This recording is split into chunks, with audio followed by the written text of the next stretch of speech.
Hello guys, ശരത്തോച്ചിക്കാരനാണ്.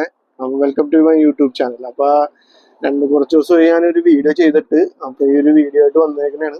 അപ്പോൾ എല്ലാവരും support ചെയ്യുക. അതായത് നമ്മുടെ ഇന്നലത്തെ മാച്ച് എല്ലാവരും കണ്ടെന്നാണ് വിചാരിക്കുന്നത്. ക്രിക്കറ്റ് മാച്ച്, അതായത് ഇന്ത്യ സിംബാബ്വെ മാച്ച്. അതിനകത്ത് നമ്മുടെ ചെക്കൻ ഇറങ്ങിയിട്ടുണ്ടായിരുന്നു, അതായത് സഞ്ജു സാംസൺ ഇന്നലെ ഓപ്പൺ ചെയ്തിട്ടുണ്ടായിരുന്നു. അപ്പോൾ എൻ്റെ ഒരു അഭിപ്രായം വെച്ച്, ഞാൻ സഞ്ജുവിൻ്റെ വലിയൊരു ഫാനാണ്, അത് വേറെ കാര്യം. എൻ്റെ ഒരു അഭിപ്രായം വെച്ച് സഞ്ജു ഇന്നലെ ഓപ്പൺ ചെയ്തത് കാരണം മാത്രമാണ് ഇന്ത്യയുടെ ബാറ്റിംഗ് ലൈനപ്പിന്റെ മൊത്തം ശൈലി അങ്ങ് മാറി എന്നാണ് എൻ്റെ ഒരു അഭിപ്രായം. അപ്പൊ ഞാൻ അതിനെ കുറിച്ച് സംസാരിക്കാൻ വേണ്ടി വന്നാണ്. അപ്പൊ നിങ്ങൾക്ക് അതിനകത്ത് എന്തെങ്കിലും തിരിച്ചെന്തെങ്കിലും അഭിപ്രായം ഉണ്ടെങ്കിൽ ഇതിൽ കമന്റ് ചെയ്യാട്ടെ. ഞാൻ പറഞ്ഞത് തെറ്റോ ശരിയാണോ നോക്കിയിട്ട് നിങ്ങൾക്ക് വേണമെങ്കിൽ കമന്റ് ബോക്സിൽ രേഖപ്പെടുത്താവുന്നതാണ്. അപ്പൊ സഞ്ജു ഇന്നലെ നല്ല സ്റ്റാർട്ടിങ് കൊടുത്തു. അതുപോലെ വന്ന ആൾക്കാരെല്ലാവരും നല്ലോണം അടിച്ച് അങ്ങനെ ഇന്ത്യ സെമി ഫൈനലിന്റെ സാധ്യതകളൊന്ന് ശരിക്കും നിലനിർത്തിയിരിക്കുകയാണ് സെമി ഫൈനലിൽ. അപ്പൊ എന്തായാലും വെസ്റ്റ് ഇൻഡീസുമായിട്ടുള്ള അടുത്ത മാച്ചിലും സഞ്ജു ഓപ്പൺ ചെയ്യും.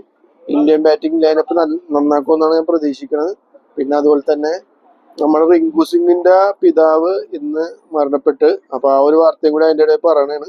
അപ്പൊ റിങ്കു സിംഗ് 2 ദിവസമായിട്ട് കളിച്ചിട്ടുണ്ടായില്ല. അപ്പൊ ഇന്നലത്തെ കളിയിൽ റിങ്കു സിംഗിനെ മാറ്റി നിർത്തുകയും ചെയ്ത്. റിങ്കു സിംഗിന്റെ പിതാവും മരണപ്പെട്ടിട്ടുണ്ട്. അപ്പൊ പുള്ളിക്ക് വേണ്ടി നമുക്ക് എല്ലാവർക്കും പ്രാർത്ഥിക്കുകയും ചെയ്യാം.